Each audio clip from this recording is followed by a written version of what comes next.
আপনি কি কল্পনা করতে পারেন একটা সেতু যেটা চুলের চেয়েও সূক্ষ্ম আর তরবারির চেয়েও ধারালো, যেই সেতুর নিচে দাউ দাউ করে জ্বলছে আগুন, আর সেই আগুনের শিখায় ঝলসে উঠছে মানুষের আর্তনাদ। এই সেতু পার হতে না পারলে শেষ ঠিকানা জাহান্নামের অতল গহ্বর। আর যদি পার হতে পারেন তাহলে অন্য পারে আপনার জন্য অপেক্ষায় রয়েছে জান্নাতের দরজা। এটাই সেই ভয়ঙ্কর পুলসিরাত। পুলসিরাত কিয়ামতের ময়দানে এমন এক সেতু যেটি সকল মানুষকেই পার হতে হবে, কেউ বাদ যাবে না। মহান আল্লাহ তাআলা সূরা মারিয়ামের ৭১ এবং ৭২ নম্বর আয়াতে ইরশাদ করেন, ওয়াইম মিনকুম ইল্লা ওয়ারিদুহা কানা আলা রাব্বিকা হাতমান মাকদিয়া সুম্মা নুনাজ্জিল্লাযীনা اتقوا ونذر الظالمين فيها جثيا। আর তোমাদের প্রত্যেককেই তা অতিক্রম করতে হবে, এটি তোমার রবের চূড়ান্ত সিদ্ধান্ত। তারপর আমি তাদেরকে মুক্তি দেব যারা তাকওয়া অবলম্বন করেছে, এবং জালিমদের সেখানে রেখে দেব নতজানু অবস্থায়। এই আয়াতের ব্যাখ্যায় তাফসিরের কিতাবে লেখা হয়েছে, অধিকাংশ মুফাসসিরদের মতে এই অতিক্রম দ্বারা জাহান্নামের উপরে অবস্থিত সিরাতের উপর দিয়ে পার হওয়ার কথাই বলা হয়েছে। আর এটাই ইবনে আব্বাস, ইবনে মাসউদ এবং কাব আল আহবারের মতো বড় মাপের মুফাসসিরদের মত। একই সাথে এই আয়াতটি দ্বারাই পুলসিরাত সংক্রান্ত আহলে সুন্নাত ওয়াল জামায়াতের আকীদা প্রমাণিত হয়।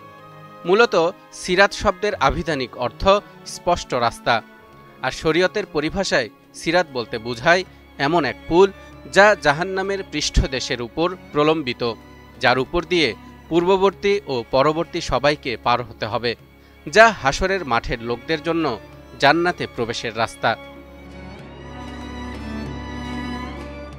সহিহ বুখারীতে হযরত আবু সাঈদ আল খুদরি রাদিয়াল্লাহু তাআলা আনহু কর্তৃক দীর্ঘ একটি হাদিস বর্ণিত হয়েছে।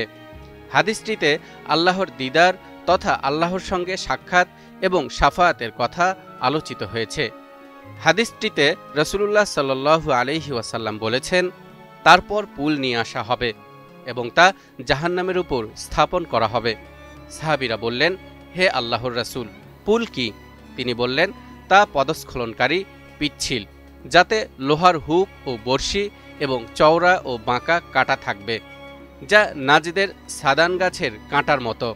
মুমিনগণ তার উপর দিয়ে কেউ চোখের পলকে, কেউ বিদ্যুৎ গতিতে, কেউ বাতাসের গতিতে, কেউ দ্রুতগামী ঘোড়া ও অন্যান্য বাহনের গতিতে অতিক্রম করবে। কেউ সহিহ সালামতে বেঁচে যাবে, আবার কেউ এমনভাবে পার হয়ে আসবে যে তার দেহ জাহান্নামের আগুনে ঝলসে যাবে। এমনকি সর্বশেষ ব্যক্তি টেনে হেঁচড়ে খুঁড়িয়ে খুঁড়িয়ে কোনোরকম অতিক্রম করবে। এছাড়া আরও বহু হাদিসে পুলসিরাতের বিভিন্ন বৈশিষ্ট্য বর্ণিত হয়েছে। সংক্ষেপে সেসব হাদিসের মূল কথা হল, পুলসিরাত চুলের চেয়েও সরু, তরবারির চেয়েও ধারালো, পিচ্ছিল এবং পদস্খলনকারী। আল্লাহ তাআলা যাকে প্রতিষ্ঠিত রাখতে চান সে ব্যতীত কারো পা তাতে স্থায়ী হবে না। অন্ধকারে তা স্থাপন করা হবে। মানুষকে তাদের ঈমানের পরিমাণ আলো দেয়া হবে, তাদের ঈমান অনুপাতে তারা এর উপর দিয়ে পার হবে। ভাবুন তো, দুনিয়াতে আপনি হয়তো নামাজে গাফেল ছিলেন, যাকাত আদায়ে কৃপণতা করেছেন, কিংবা গীবত পরনিন্দায় সময় কাটিয়েছেন, আর এখন দাঁড়িয়ে আছেন সেই সেতুর এক প্রান্তে।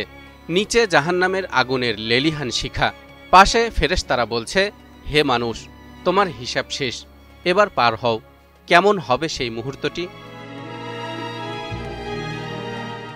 শুধু আপনি আমি কেন, পুলসিরাতের কঠিন পরীক্ষায় সেদিন সবাই খুব পেরেশান থাকবে। নবীরাও সেদিন আল্লাহর কাছে সাহায্য চাইতে থাকবেন।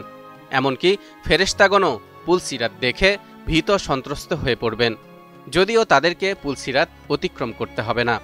হযরত আবু হুরায়রা রাদিয়াল্লাহু তাআলা আনহু থেকে বর্ণিত একটি হাদিসে নবীজি সাল্লাল্লাহু আলাইহি ওয়াসাল্লাম বলেছেন, আল্লাহ তাআলা সব মানুষকে একত্র করে বলবেন, দুনিয়ায় তোমরা যে যে জিনিসের উপাসনা করেছিলে সে তার সঙ্গে চলে যাও।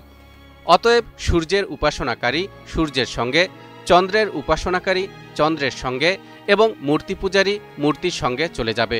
অবশিষ্ট থাকবে এই উম্মতের লোকেরা, তাদের মধ্যে মুনাফিকরাও থাকবে। তখন জাহান্নামের উপর পুলসিরাত স্থাপন করা হবে। সেদিন সর্বপ্রথম আমি সেই পুলসিরাত অতিক্রম করব, আর সেদিন সব রাসূলের দোয়া হবে আল্লাহুম্মা সাল্লিম আল্লাহুম্মা সাল্লিম, অর্থাৎ হে আল্লাহ রক্ষা করো, রক্ষা করো। পুলসিরাত কোনো অলীক কল্পনা নয়, এটি এক চূড়ান্ত বাস্তবতা যা আমাদের প্রত্যেকের জন্য অপেক্ষা করছে। আজ আমরা কোন পথে চলব তাই নির্ধারণ করবে সেদিন আমরা চুলের চেয়ে সূক্ষ্ম আর তরবারির চেয়ে ধারালো সেই সেতু পার হতে পারব কিনা। তালহা ইবনে রেজা, নিউজ 24।